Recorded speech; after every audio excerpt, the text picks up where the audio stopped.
Assalamu alaikum, dear students. Hopefully, all of you are in well health and mentally all right.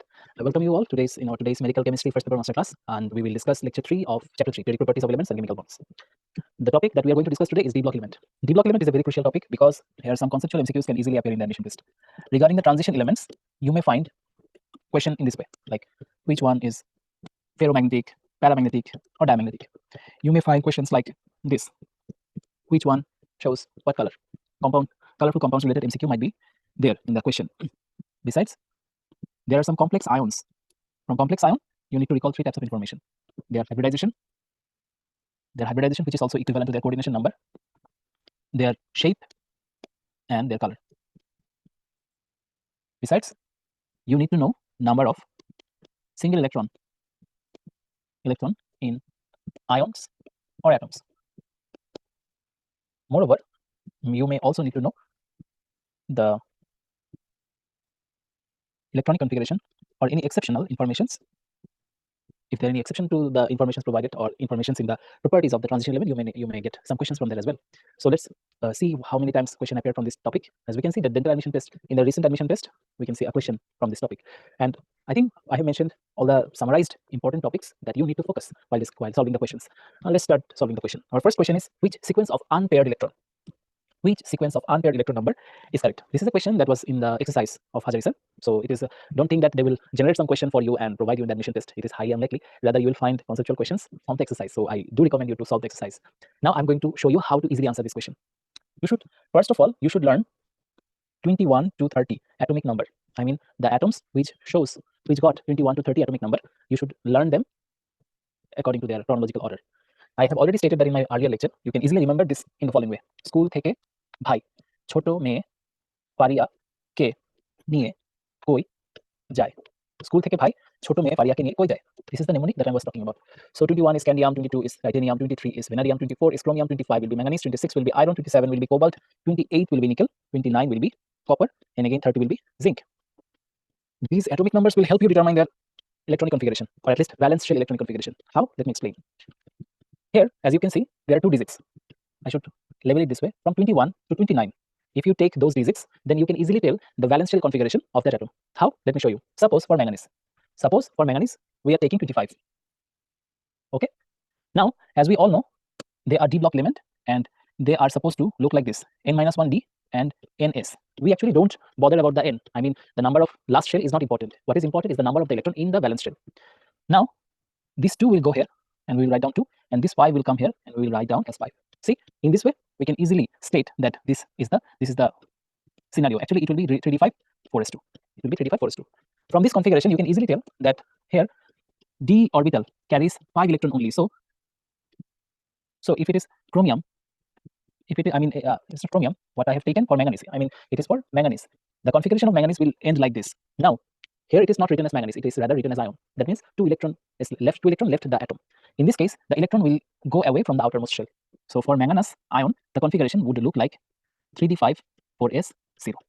Okay, 3d5 4s0. So we can easily tell that this d subshell, each of the orbital will carry 1 electron as per the Hund's rule. So manganese ion contains 5 unpaired electron. See, the number 25 provided me all this information. Now I will do that quickly for in the case of chromium. We know chromium is 24. So for that, we can easily say that it will be 3d4 4s2, right? But here is a twist. 3d4 4s2 is incorrect. Actually, the 3d4 is not stable one. It becomes stable if it is 3d5. So instead of 3d4, it becomes 3d5 4s1. Anyway, this is for chromium. But for chromium 3+, 3 electron will be leaving. In that case, 1 electron will go away from 4th shell, and rest of the 2 electron will go away from the 3d subshell. So here, as we can see, the number of lone pair electron, the number of unpaired electron, not lone pair, the number of unpaired electron in this 5-chambered d subshell will be 3. Rest of the orbitals will be remaining empty. Now, so we can write 3 here. And for iron, what can you do? For iron, again, it is 26. So from 26, we can end up with 3d6 4s2. That's our formula. Get the first one in the last and the last one in the first. So 3d6 4s2. But what we are seeing ferrous. For ferrous, it will be 3d6. And the configuration of 3d6 would look like this. First, all the 5 electrons will occupy the 5 shells, 5 orbitals. Next, the 6th electron will come this way. So in that case, for ferrous ion, there will be 4 unpaired electron. So I can write down this way. So this order is not correct. It should be 5 4 3. It should not be 5 3 4. Hence, the correct answer will be option B. So what is the formula, or what is the lesson that you've learned to determine the number of unpaired electron? Usually, such question comes from the first transition series. I mean, the elements or first period, the elements from the first period of d block elements. You know, first element of d block will be scandium, and the series starting from scandium up to zinc, you should remember with the mnemonic, which I'm writing it again. The mnemonic will be school থেকে ভাই ছোট মেয়ে পারিয়া কে নিয়ে কই যান. Okay, with this way we can easily recall all the members of the fourth period in d block, and now their atomic numbers will guide us how their valence shell electrons are placed. Like chromium, there are exception in copper as well. In case of chromium, instead of 3d4 4s2, we write 3d5 4s1. Similarly, in case of copper, we don't write 3d9 4s2, rather we write 3d10 4s1. These are the exceptions to Aufbau principle. Okay, let's move forward. Which of the following atoms has electrons in its d orbital? Certainly it is scandium. Rest of the elements, I mean, calcium is in s block, argon is in p block, potassium in s block. Which ion does not form colorful compound? Colorful compound, formation of colorful compound. What are the properties of transition element? Let me remind you this. Properties of transition element. What are transition elements? Transition elements are those whose ion or stable ion carries at least one electron, or I should say 1 to 9 electrons in their d subshell. So the stable ion, if a d block stable ion shows d1 to 9 in valence shell, we can call them transition element. And transition element shows the following properties, which are: first, they are usually paramagnetic. They show variable oxidation state. They generate colorful compounds. They act as catalyst in different reaction. And last but not the least, they generate complex compound or ion if possible. So these are the 5 properties that are applicable for transition element. Question may appear this way: which does not show colorful compound? I mean, this is indirectly asking which is not a transition element, right? So this is such a question: which ion does not form colorful compound means which ion is not a transition one, a transition element. So we can see cobalt, iron, copper, all of them are transition element. Which is not a transition element here is aluminium, because aluminium is not within the d block, it is from p block. Which ion can form colorful compound? Again, similar type of question. Since calcium is a s block, so it has no potential to generate colorful compound. We got mercury and zinc. Though mercury are d block, mercury and zinc are d block elements, yet they are not transition element. Why? Because they're stable ions. These are their stable ions, but their configuration would look like this: 3d10. Mercury will not be 3d10. Mercury would be like 6d10, and it would be like the zinc 2 plus would be 3d10. So we can see the d orbital is fulfilled. It is not partially filled, it is fulfilled. In case of empty d orbital, it will not be transition element. In case of fulfilled d orbital of an ion, the main element will not be a transition one. And I would suggest you an easy way to remember all the transition elements easily. What is that approach? Let me show you. We know our d block elements are distributed in 9 groups. What are those? From 3 to 12, not 9 groups, actually 10 groups. 10 groups and 4 periods. 10 groups and 4 periods. Like this one, and again this one. Okay. Now these elements which will be placed in group 3 and group 12 are like pillars of the transition series. I mean, to describe the series or the extent of series, we need to remember their name at least. And I have already discussed in the earlier lecture that we can easily remember the 3rd and 12th group with a mnemonic. Skule jaben. A school going kid is going to school, but he's crying. You're asking, Keno kaden? Keno kaden? Keno means why? Why means why? At the atrium. That kid replied that half hujur. They got his teacher who is half hujur laden. Half hujur laden. And after listening that, you advised him to go to school and mentioning that এখন থেকে রোজ কাঁদবেন. Okay, see here the configuration of the scandium, yttrium, lanthanum and actinium ion would contain no electron in the d orbital. In their ionic form, there will be no electron in the d orbital. On the other hand, the 12th group would show filled d orbital in their ionic state. That's why group 3 elements and the group 12 elements do not contain any transition element. Though many writers may argue on this, yet the easier approach to learn all the transition elements is to learn all the elements which are not transition. And according to the definition, we can easily state that the members of the group 3 and the members of the group 12 are not transition. And you can find the proof here. Mercury and zinc are located in this group 12 and these are not transition. So the remaining option is the correct answer, which is nickel. What color does nickel form? In Bangla it is সবুজ, in English it is green. Number of d block elements in periodic table, very easy. It is 41. Okay. Which one is not an ore of zinc? Calamine, wilmite, franklinite, all these are ore. Actually, it used to appear long ago, because in that session, during that session, the chemistry book used to contain such information. But nowadays, no such information is there. So don't bother about this type of question. You just learn that chromite is not an ore of zinc. Chromite is an ore of chromium. Which one is polyoxide? We have learned it in the earlier class. Polyr mon pabe. I taught you with the mnemonic of Bangasilema. Polyr mon pabe. Mon with manganese oxide and pabe lead oxide. Here we got lead oxide, so lead oxide will be the correct answer. In laboratory, nitrogen peroxide is produced from what? Actually, in laboratory, lead nitrate dissociates to form nitrogen peroxide. So this is the correct answer, and it appeared in my admission test. From which ore of aluminium this aluminium oxide plus 3H2 is found? This is called gibbsite. Okay. Which is the first element of D block? The first element of D block is scandium, which is not a transition element. All D block elements are not transition elements, but all transition elements are D block elements. Which element may have highest oxidation number? You should know that chromium got highest oxidation number among these four. Chromium can be +6, and if there was manganese in the option, then manganese will be the answer, because manganese can be +7. What is the number of lone pair or odd electron in nickel 2+ ion? Okay, this is an interesting question. How can we determine the number of lone pair or odd electron? Actually, it would not be lone pair, it should be odd electron. As we have already learned, nickel, what is the atomic number of nickel? Let's recall. We know iron is 26, so cobalt will be 27 and nickel will be 28. So I will write it like this, 28. And it can again be written as 3D8 4S2. Okay, so if nickel 2+ ion gets formed, then only 3D8 left and 4S will be 0. And now if I show the D block, it would look like this. In D block, the 8 electron will be filled up according to Hund's rule, and later this 3. So we can see that 2 electrons are there which remains as single electron in their respective orbital. So number of single electron or unpaired electron will be 2. Which one is a paramagnetic? I should say that iron, cobalt, nickel, these 3 are ferromagnetic. Why these are ferromagnetic? Because you can convert them into permanent magnet, and also these 3 elements show maximum attraction towards magnet. On the other hand, which the element, if the element shows milder attraction to the milder attraction to the magnet, then it would be termed as paramagnet. And instead of attraction, if there is repulsion, then we can state them or call them as diamagnet. Here, zinc, calcium, magnesium, all of them, actually, before deciding or concluding paramagnet, diamagnet, or ferromagnet, we have to look for the number of single electron in their valence shell. If the number of single electron, in valence shell, in valence shell, it is more in ferromagnet, it is a bit less in paramagnet, and it is 0 in case of diamagnet. Since diamagnet repels the magnet, here no electron stays as single electron, because all of the single electron which is not balanced by another electron can act as a small magnet. Every electron, if it is single, it acts as a small magnet. Once it acts as a small magnet, whatever pole you bring, it can change its orientation to attract that magnet. But if an orbital got 2 electrons, then the magnetic behavior gets neutralized because of their rotation, because one spins clockwise and the other one spins anti-clockwise. That's why one neutralizes other's magnetic activity. That's why 0 lone pair electron or 0 single electron suggests that it will behave like a diamagnetic substance. However, here the answer will be copper, since it got higher number of single electron among the 4 options. Which is the unstable oxidation number of manganese metal? The stable one is +7, the unstable one is +3. This one is stable. This one is also stable. This one is also stable. The unstable one was +3. What is the coordination number of cobalt?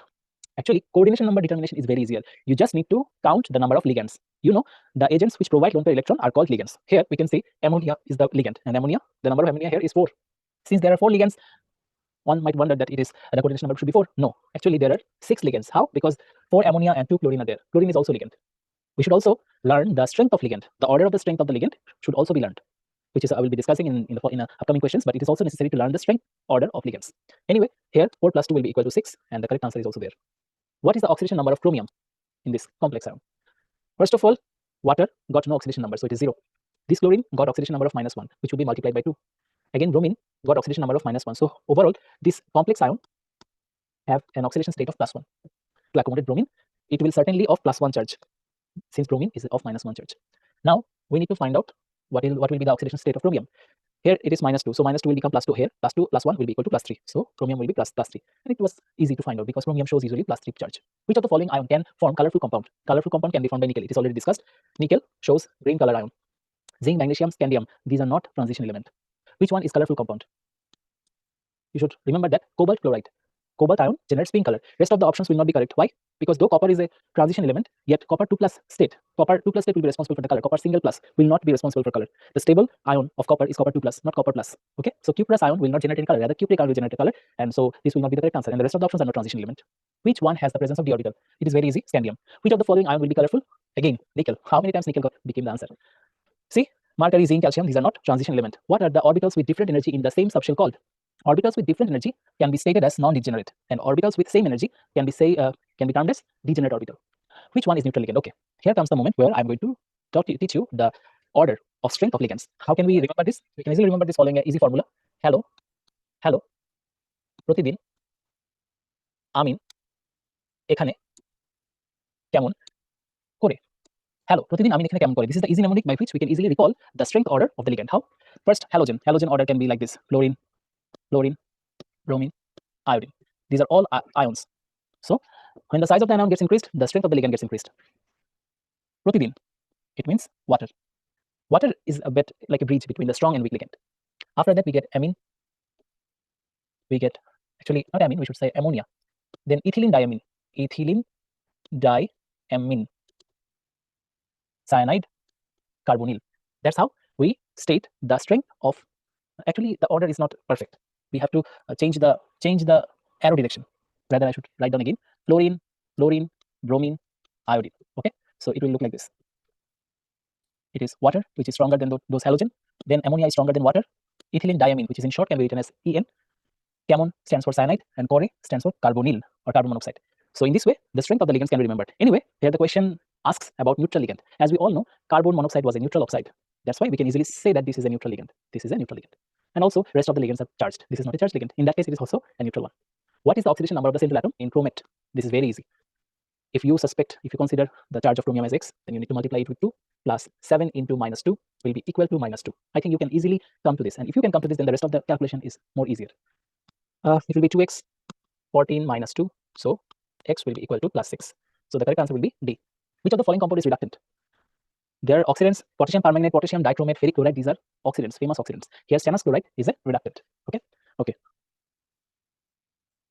Which is the transition element? Among these 4 options, as we can see, arsenic, scandium, zinc, these are not transition elements. Cobalt is the one. Aqueous solution of which ion is colorless? Zinc is not transition, that's why its ion should be colorless. Rest of the element show color because these are transition element. M3 plus ion formed from a metal. N3 plus ion formed from a metal in the first transition metal series has 5 electrons in a 3D subshell. What will be M3 plus?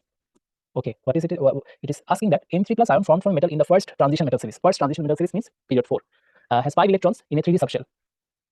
Got 5 electrons in a 3D subshell. What will be M3 plus? Okay. So let's consider that 3d5-4s0 is the configuration of the ion. Okay. Now, if we consider the actual one, how it would look like? It would look like 3d6-4s2. Since it is 3d6-4s2, we take this digit at front and this digit at the back. We get the atomic number, which is iron. So the correct answer will be C. I think you got my point. Which one is a ferromagnetic element? Phenylchlorine, iron, cobalt, nickel. These are the ferromagnetic element. Iron, cobalt, nickel. These are the ferromagnetic elements. According to the order of the atomic number, which one is the first transition element? The first transition element should be actually titanium. Why? Scandium is not a transition element. After scandium, the next element of atomic number of 22 is titanium. Which compound is colorful? Certainly nickel sulfate. And by this time, I think you can easily tell what is the color of nickel sulfate, which is green. Which is a transition metal? See, lanthanum, zinc, yttrium. All of them are either placed in group 3 or group 12, which are not groups for transition elements. Remaining element is molybdenum, which is a transition element. Which element is paramagnetic? Paramagnetic element should contain lower lone pair of electron. If we write down the electronic configuration, we know chromium is 24, manganese is 25, titanium 22, zinc 30, right? Now, if we write down their valence shell configuration, it would look like this. It is 3d5-4s1. This will be 3d5-4s2. It will be 3d2-4s2, and it would be 3d10-4s2. Now, what will be the number of single electron? The number of single electron. What will be the number of single electron here? First, here it is 3d5-4s1. So, number of single electron should be 6. 3d5-4s2. Here, number of single electron will be 5. 3d2-4s2. Number of single electron will be 2. And here, no single electron. So, we can easily determine that this will be diamagnetic. This one will be paramagnetic. And it would look like paramagnetic. I mean, here, chromium and manganese would also show paramagnetism, but the least paramagnetic one will be titanium. Okay, so the answer will be the one containing least number of single electron. The answer will be titanium. What is the number of lone pair electron in the electronic configuration of ferrous? Actually, it is asking not lone pair, it is asking the single electron. Single electrons, as we know, iron, again, the same formula, 26, right? So it would be 3d6-4s2. Once it becomes ferrous, it would be like 3d6 4s0. So for 3d6, the configuration would look like this. Electrons will occupy 5 shell, then another will be in the first one. So number of single electron will be 4. Correct answer will be 4. Which of the following is not an example of a heavy metal? Certainly zinc. Why? Zinc is not a transition element. Rest of the elements are transition. That's why they're heavy. Elements of which group are transition element? Okay, let's just find out which are not transition. Like scandium is not a transition element. Next, zinc is not a transition element. In the next option, there is no such element which is not transition element. So all of them are transition. The answer C will be correct. Which one of the following is a transition element? We can easily state which metal is this by looking at the electronic configuration. Just look at this portion, 3d1 2s2. So what will be that? Actually, it is wrong. It should be 3d1 4s2. If it is 3d1 4s2, then we can say that it is scandium. Next, we should look at this. We should look at this. We should notice this one as well. Now, 3d2 4s2, it means it is titanium. 6-2, it means 2-6. 2-6 means iron. 10-2, it means zinc, not 12 or something, it's zinc. Anyway, which one of the following is a transition element? Scandium is not a transition element. Zinc is not a transition element. And now, titanium and iron is there. Titanium, iron, both are transition element. But we need to see if there is any other mistakes here. As we can see, no other significant mistake is here. So we can easily say that this option and this option both are correct. Basically, both of them are within the transition zone. The first one and the last one is not transition element. Okay.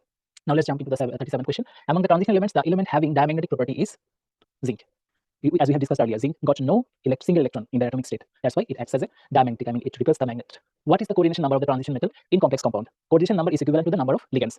Here, the number of ligand 4 plus 2, so it will be equal to 6. A complex compound with coordination number 4, which one is that? For coordination number 4, the number of ligands should be 4. And we can see the option D contain 4 ligands. Which one donates lone pair in coordinated covalent compound? Certainly it will be ligand. Ligand provides the lone pair electron. What is the coordination number of copper in the, what is that? It is ethylene diamine in short form. This one is ethylene diamine. Ethylene diamine. Now think in a simplified way. This diamine contains 2 ligands and ethylene diamine is 2. So 2 ethylene diamine will contain 4 amine and 4 amine means 4 ligands. That's why the coordination number will be 4, not 2. A solution of many of the students mistakenly mark 2 as the answer. 2 will not be answered because these ligand itself a didentate ligand. This ligand is a didentate or bidentate ligand. Bidentate or didentate ligand means it carries 2 ligands within itself. That's why total number of ligand will be 4. A solution of iron and nickel salt is a paramagnetic. Certainly is a paramagnetic material. It appeared 2 times in the medical and dental admission test, so you have to remember this. A solution of iron and nickel. Normally, iron and nickel in atomic state it will act like a ferromagnet, but in solution, that means in ionic state it will act as a paramagnet. Okay, in atomic state, I'm writing it down. Atom will be ferromagnetic, but ion will be paramagnetic. For what? For iron, nickel, cobalt. Okay. Which of the following is not a transition element? Which of the following is not a transition? So again, let's mark down which are not transition. Here, the correct answer. Here, I think we have to find out here which got a transition element, right? We need to determine which is not a transition element. That means we need to find out if there is any transition element. In first option, there is chromium, vanadium, nickel. All these are transition element. In the next option, all of them are transition. Scandium is not transition. But here, bismuth, cadmium, stannum, gallium, none of them are transition element. Since they do not contain any transition element, the answer will be C. Iron 26 element belongs to which block? Certainly D block. I wish such question appears in the admission test. Electron configuration of which of the following element is an exception to the general rule? Certainly chromium. We know that chromium, copper, molybdenum, palladium, lanthanum, gold, silver, platinum. Along with them, total 21 exceptions are there which do not follow the above rule. And I recalled all this thing using a simple mnemonic, which is Chiro, Kumari, Molly, Pelo, Shona, Rupa, Platin. Using the simple mnemonic, I try to remember these exceptions, but along with this, total number of exceptions will be 21. Okay, the number of electrons in the M shell of an element is 26. The number of electron in the M shell of an element is 26. Very good question. K in first shell, L second shell, M it will be third shell. Now third shell contains 26. Third shell contain we need to determine the number of electrons in the third shell where atomic number is 26. We already know that for atomic number 26 we can say that it will be 3d6 4s2, but we don't have to consider 4s2 because we have to find out the electron in D. So it will be 3s2, 3p6, 3d6. So some of them will be 6 equal to 12, 12 plus 2 will be equal to 14. Okay. What is the electronic configuration of the outermost layer of iron? Just a few minutes ago we did that. The electronic configuration will be 3d6 4s2. What is the electronic configuration of the outermost layer of silver? Copper, silver, gold. Copper is 29. What will be the formula of silver? We need to add up. We need to add up what? Actually, what is important? What is important? That is, you need to understand the pattern of the electron configuration in a group. Since silver is placed within the group of copper, we can assume that, like copper, the electronic configuration will be similar to copper. The electron configuration of silver will be similar to copper. For copper, we can write this way: 3d10 4s1. So for silver, what will be? It will be 4d10 5s1, and the option is available here, and this is the correct answer. Why this is 4d10 5s1? Because 4d9 is unstable, 4d10 is more stable. That's why silver is also placed in the exception. Just a few minutes ago, we wrote the exceptions. Silver, gold, these are in the same group, and both of them show similar way of exceptions. Okay. Anyway, which element has electronic configuration? 3d10 4s1. Again, same question. It will be copper. In which class is the position of silver? Silver is located in group 13. In group 11. Group 11 is 11b. It is also known as group 11. Group 11. We know B subgrouping is not currently in practice. We only label groups as 1, 2, 3, 4. But we should also know that A subgroup contains S block and P block elements, and the B subgroup contains T block and F block elements. So the correct answer will be A. Which is the transition element? Here transition element will be vanadium. Rest of them are members of lanthanide series, and arsenic is not a D block element even. Iron is coated with which metal to protect it from rusting? Normally, we give a coating of zinc, which is also known as galvanizing, to protect iron from rusting. So the answer will be zinc. Which ion is not paramagnetic? Magnesium will not be paramagnetic. Why? Because this is S block ion. S block ions are usually diamagnetic. Since they do not have any single electron in their ionic state, they will act as diamagnetic. Which of the following is not elegant? Carbonate is not elegant. As we have learned the order of strength of the ligands, we found ammonia, we found hydroxyl, we found water. So carbonate will not be there. Which of the following ions is not diamagnetic? Okay, all the D block ions that are diamagnetic can be remembered in this way. For diamagnetic, you should write diamoy, jano, shop, thick, corin. Diamoy, jano, shop, thick, corin. Zinc, scandium, titanium, copper. Copper plus, zinc 2 plus, 3 plus, 4 plus. I remember this like this. 1, 2, 3, 4. Okay, these are the diamagnetic one. So is there any option here? Scandium 3 plus is diamagnetic. But the question is which is not diamagnetic. So this will not be the answer. This will not be the answer. This will not be the answer. Which will be the answer? Option C. Which of the following is paramagnetic? For being a complex ion to be paramagnetic, you have to look at the valence shell. Here, the valence shell of tetramine copper, as we know, the hybridization is sp2d. sp2d means there are 4 orbitals. 4 orbitals. 4 orbitals that carry the electrons of ammonia. Rest of the orbitals are free. Since they are electrons, there are a number of single electrons are there, they can act as paramagnetic. Okay, this is a question that appeared from a chart in the book, but such question is unlikely in our medical admission test. So you just only try to learn that the more the number of single electron, the more it will be ferromagnetic, and it will ferromagnetic property will get decreased with the decreasing number of electron, and it will result into paramagnetism. And when the single electrons will not be available anymore, it will be a diamagnetic one. And this can be learned from a chart that is present in our Hazer book. What is the number of elements in the lanthanide series? We all know that lanthanide series contain 15 elements from lanthanum to lutetium, from 57 to 71 atomic number. So with this, this class come to a conclusion. I would recommend you to learn about the colors of different ions, which is very difficult to remember in the exam hall at least. You should make a note for the colors, and we will also try to teach you the mnemonics for learning colors in our upcoming marathon classes. When we will be teaching you, showing the underlying books, it will be easier you to relate the names and colors. And also all of them is not very important. Some of them are very important, like nickel. Nickel came like 5 times in this session. So focus on that. Try to find out your flaws. Try to find out your weakness. If you can find your weakness, then your area of attention will get narrower, and you will feel confident after study. Okay, that's all from my side. Best of